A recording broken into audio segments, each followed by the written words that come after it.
All right, let's dive right into this explainer. Today, we're taking a magnifying glass to a highly specific but absolutely fascinating quality of life update for developers using Anthropic's command line tool Claude Code. Specifically, we're breaking down version 2.1.85 and what they're calling the stream stall hint update. Now, I know, it might sound like a tiny detail in a vast ocean of code, right? But as you'll see, this seemingly microscopic tweak to the UI actually has a massive, real-world impact on your daily developer experience. So let's start right at the heart of the issue. What actually happens when your AI coding assistant suddenly just goes silent? Think about that incredibly relatable moment of pure anxiety we've all felt. You've just asked your AI assistant to execute a massive, complex task. Your terminal is firing on all cylinders, and then boom, it just stops. The text stream completely stalls out. You're left sitting there, staring at the screen, wondering, wait, did my internet just drop? Did the whole program crash? Did I break something? It's literally a moment of pure friction that just totally shatters your flow state. Let's look at Section 1, Anatomy of the Stall Hint, and why the stream goes quiet. To really appreciate the fix, we kind of need to understand the function behind it. See, Claude Code delivers its responses by streaming them. That means the text arrives incrementally, piece by piece on your screen, rather than making you sit around waiting for one giant block of text to drop all at once. Because of this incremental streaming, Claude Code relies on a built-in hint system. Think of it like a heartbeat monitor.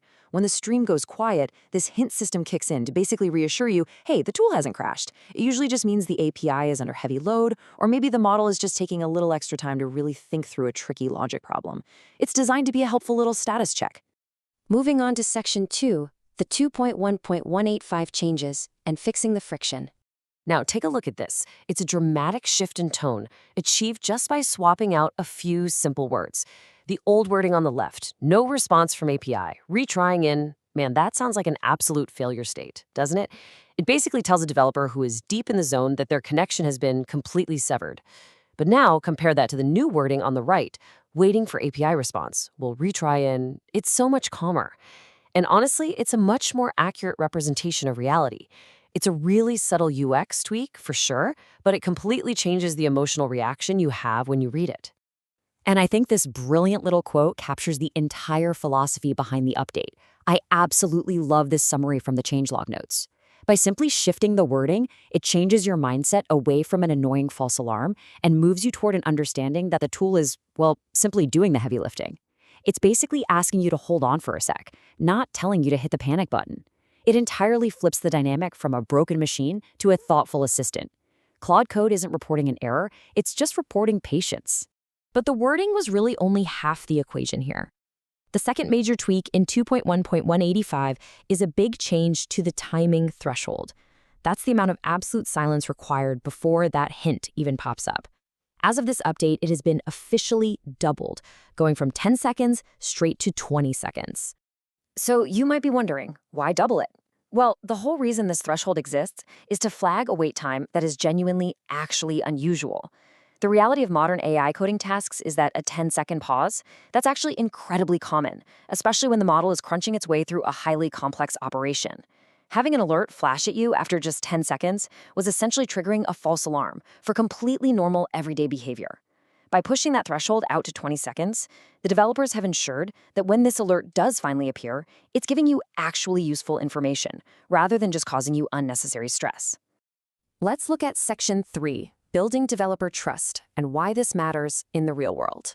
Think about the heavy-duty stuff you do every day, refactoring massive files, generating comprehensive test suites from scratch, or, making the AI really sweat by working through a complex multi-step logic problem.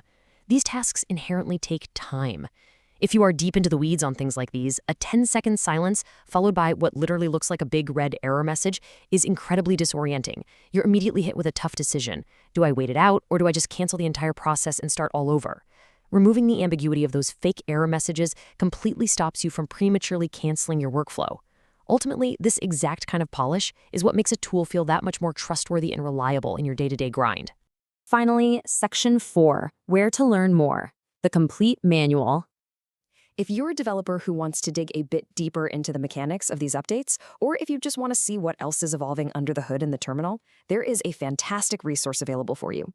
You can find the full Claude Code changelog right alongside some incredibly helpful plain English breakdowns of every single update over at claudemaster.net. It's definitely a highly recommended bookmark if you're looking to stay on the cutting edge of your toolkit.